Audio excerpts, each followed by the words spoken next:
जिस तालिबान को पाकिस्तान ने पाला, ट्रेनिंग दी, हथियार दिए, अब वही तालिबान पाकिस्तान के घर में घुसकर मारा।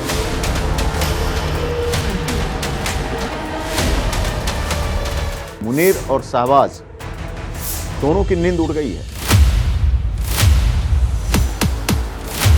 कि पाकिस्तान और अफगानिस्तान के उलेमाओं में दोस्ती हो गई।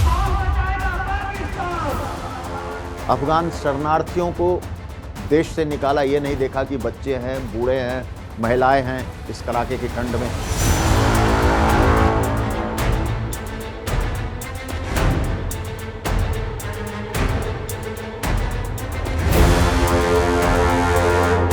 इमरान खान और बुशरा बीबी को लेकर वहां लगातार चल रहे प्रदर्शन, धरने, तोड़फोड़।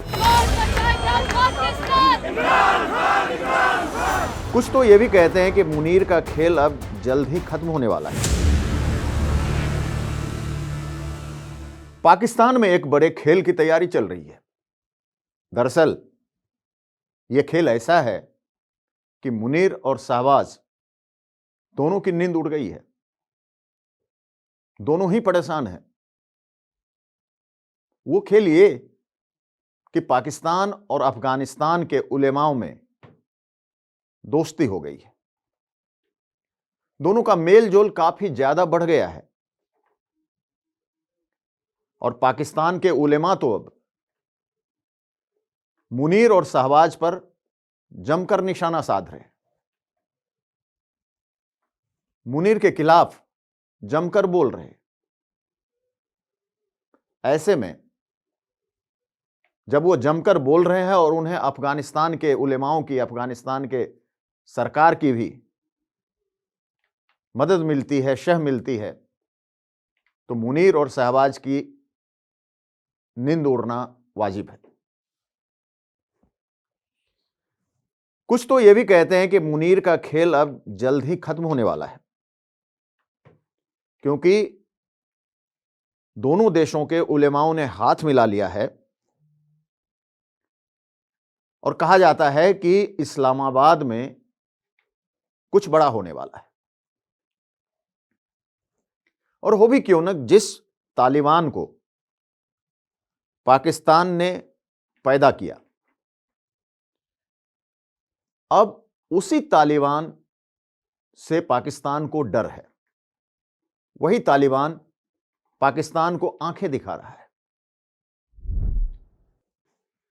जिस तालिबान को पाकिस्तान ने पाला, ट्रेनिंग दी, हथियार दिए, अब वही तालिबान पाकिस्तान के घर में घुसकर मार रहा है। कहा जाता है कि यह आईएसआई की सबसे बड़ी भूल थी। उसने तालिबान को खड़ा तो कर दिया, लेकिन यह समझ नहीं पाया कि तालिबान एक दिन उसे ही आंख दिखाएगा, पाकिस्तान को आंख दिखाएगा। ऐसे में लोग मजे भी ले रहे हैं। पाकिस्तान की फितरत को देखते हुए लोग कहते हैं कि भाई, अगर सांप पाला है तो डसेगा जरूर, और वही हाल पाकिस्तान का हो रहा है।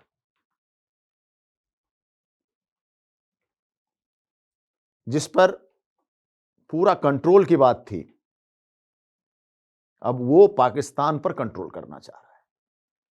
और इस कड़ी में ये जो नया डेवलपमेंट है उलेमाओं, दोनों देशों के उलेमाओं की, ये बेहद पाकिस्तान के लिए परेशान करने वाली खबर है। दरअसल मौलाना फजलुर रहमान ने लियारी में कहा, लियारी आपको इन दिनों इसलिए याद होगा कि अभी एक फिल्म धुरंधर आई है और उसमें लियारी का काफी जिक्र है। जो रहमान डकैत था, जो एक कैरेक्टर है उसमें, वो लियारी का ही था। तो लियारी में फजलुर रहमान ने कहा कि पाकिस्तान की सैनिक नीति, अफगान के खिलाफ पाकिस्तान की कार्रवाई, शरणार्थियों को लेकर पाकिस्तान का रवैया, यह बेहद ही खराब है। उन्होंने पाकिस्तान की सेना पे सवाल उठाए, सरकार पे सवाल उठाए और कामकाज की शैली पे सवाल उठाए। इतना ही नहीं, रहमान ने अफगानिस्तान को लेकर पाकिस्तान के कार्रवाई की भी जमकर निंदा की है। यह मामला चल ही रहा था, उधर अफगानिस्तान के गृह मंत्री सिराजुद्दीन हक्कानी, उन्होंने इन उलेमाओं की तारीफ कर दी। एक आम सभा में पब्लिकली उन्होंने कहा कि जो लोग, उन्होंने नाम भी लिया कि जो लोग हमारे साथ हमारे लिए बोल रहे हैं, मैं उन तमाम संगठनों का, नेताओं का आभार जताता हूं। आभार जताया उन्होंने, और उन्होंने कहा कि ये अफगान को जो मदद कर रहे हैं, ये हमारे लिए सौभाग्य की बात है। और खास तौर पर उन्होंने फजलुर रहमान की भी सराहना की। उधर रहमान ने फिर एक बार कहा कि पाकिस्तान सरकार को, पाकिस्तान को दोनों देशों के बीच संवाद शुरू करना चाहिए, शांति बनाने की अपील की और साथ में फिर आलोचना भी की। उसने कहा कि किस तरह से पाकिस्तान ने अफगान के आतंकियों पर हमला किया, अफगान शरणार्थियों को देश से निकाला, यह नहीं देखा कि बच्चे हैं, बूढ़े हैं, महिलाएं हैं इस कड़ाके की ठंड में। तो इससे पिछले कुछ दिनों में पाकिस्तान सरकार की, खासकर शहबाज की और मुनीर की, मुश्किलें काफी बढ़ गई है। यह तो एक मामला हुआ। दूसरा मामला, जिस तरह से पाकिस्तान में महंगाई, आंतरिक कलह, इमरान खान और बुशरा बीबी को लेकर वहां लगातार चल रहे प्रदर्शन, धरने, तोड़फोड़, वो अलग चल रहे हैं। यानी कई मोर्चों पर अब मुनीर और शहबाज को जूझना पड़ रहा है। इमरान मोर्चा अलग, अब उलेमाओं का मोर्चा अलग, और खास करके जब दोनों देशों के उलेमाओं में तालमेल बैठने लगी है। सबको पता होगा कि उलेमाओं की क्या हैसियत होती है पाकिस्तान की राजनीति में, पाकिस्तान की फौज पे। ऐसे में इनसे अलग होना अपने आप में एक बहुत बड़ी बात है। पाकिस्तान और अफगानिस्तान के बीच ये नया गुट, ये नया फ्रंट पूरी दुनिया के लिए भी, के नजरों में भी है, पूरी दुनिया के लिए भी एक तरह से समझें कि पहेली है कि आखिर अब आगे क्या होगा। इसी बीच क्या हुआ कि करीब 3500 अफगानी शरणार्थियों को ईरान और पाकिस्तान से फिर बाहर कर दिया गया। और जैसा कि मैंने बताया कि इसमें बच्चे भी हैं, बूढ़े भी हैं, महिलाएं हैं, और इस समय जो ठंड, जो सर्दी पड़ रही है, वो अपने चरम पे है। तो एक मानवता का चेहरा जो होता है, उसे लेकर भी पाकिस्तान पर सवाल उठाए जा रहे हैं। आइए अब आपको बताते हैं कि पर्दे के पीछे आखिर क्या चल रहा है। दरअसल सत्ता में आते ही तालिबान पाकिस्तान के कंट्रोल से बाहर हो गया। पाकिस्तान को उम्मीद थी दोस्ती की, पाकिस्तान को उम्मीद थी कि तालिबान उसके इशारे पे नाचेगा, लेकिन तालिबान ने अपना वजूद बनाए रखा और पाकिस्तान के इशारे पे, पाकिस्तान की उंगली पर नाचना बंद कर दिया। यह पाकिस्तान हजम नहीं कर पा रहा। दूसरा, टीटीपी की अफगानिस्तान में खुली पनाह, खुली मदद। टीटीपी जो भी हमला करता है वो अफगानिस्तान से ही करता है पाकिस्तान पर, और अफगानिस्तान टीटीपी पर लाख कहने के बावजूद भी किसी भी तरह की कार्रवाई से बचता ही रहा है। ऐसे में पाकिस्तान को लगता है कि अफगान की जमीन से जो भी हमले हो रहे हैं, जो भी हमले टीटीपी कर रहा है, उसे अफगानिस्तान की शह है। तीसरा, डूरंड लाइन, ड्यूरेंट लाइन का विवाद काफी पुराना है, क्योंकि अफगानिस्तान हमेशा से ड्यूरेंट लाइन को मानने से इनकार करता रहा है। अफगानिस्तान यही कहता है कि ड्यूरेंट लाइन एग्जिस्ट ही नहीं करता है, लिहाजा जो दोनों देश के बीच की जो सीमा रेखा है उस पर अफगानी सैनिक और पाकिस्तान सैनिकों के बीच लड़ाइयां होती हैं, झड़प होते हैं, गोलियां चलती हैं। यूं कहें कि दोनों सेना इस मामले को लेकर आमने सामने है।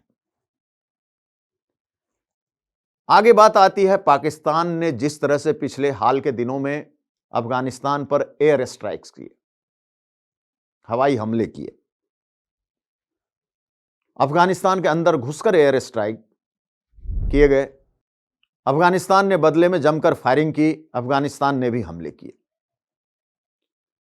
उसके बाद शरणार्थी कार्ड। शरणार्थी कार्ड एक ऐसा है जिसे अफगानिस्तान बिल्कुल मानने को तैयार नहीं।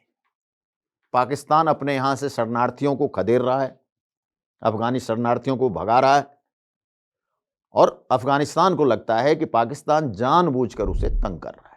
अफगानिस्तान इसे जुल्म करार दे रहा है। वो कह रहा है कि हमारे लोगों पर पाकिस्तान अफगानियों पर जुल्म कर रहा है। आईएसआई और तालिबान का हनीमून खत्म। आईएसआई ने तालिबान को बनाया, लेकिन दोनों की निभ नहीं पाई, चल नहीं पाई। आज स्थिति यह है कि तालिबान अपनी खुद की अंतर्राष्ट्रीय पहचान बना चुका है। वो आईएसआई के किसी भी मदद का, किसी भी पहचान का मोहताज नहीं है, और यह बात आईएसआई हजम नहीं कर पाती है। चीन फैक्टर। पाकिस्तान यह उम्मीद करता है कि अफगानिस्तान में चीन के जितने भी प्रोजेक्ट्स हैं, अफगानिस्तान उसकी रक्षा करे, उसकी देखरेख करे। अफगानिस्तान की प्रायोरिटी बिल्कुल अलग है। अफगानिस्तान इन चीजों में पड़ना ही नहीं चाहता। अफगानिस्तान का एजेंडा अलग है, अफगानिस्तान की प्रायोरिटी अलग है, और यह बात पाकिस्तान के साथ साथ चीन को भी नागवार गुजरती है। भारत फैक्टर, यह भी पिछले कुछ दिनों में एक अहम फैक्टर है। अभी कुछ दिनों पहले वहां के मंत्री, तालिबान के मंत्री हमारे यहां आए थे, भारत आए थे, और जिस तरह से भारत और अफगानिस्तान के बीच दोस्ती बढ़ी है, आपसी तालमेल बढ़ा है, एक दूसरे को मदद करने लगे हैं, और उस मंत्री के दौरे ने तो समझो एक तरह से पाकिस्तान को बौखला दिया। पाकिस्तान को यह पच ही नहीं रहा